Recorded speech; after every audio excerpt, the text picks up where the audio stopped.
How to add crowd control in Honor of Kings. In this video, I'm going to show you how you can easily add them. First of all, open the application. So as you can see, I'm already inside the game. Here, you'll be able to see different options that are available.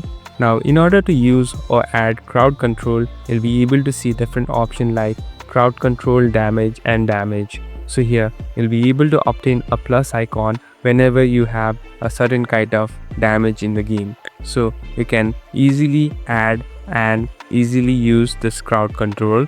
So let's wait for some time, and here you'll be able to see this plus icon. So let's wait for some time, and here after using this, here you'll be able to see this plus icon. Now tap on this plus icon and you'll be able to regain crowd control. So simply tap on it and you'll be done.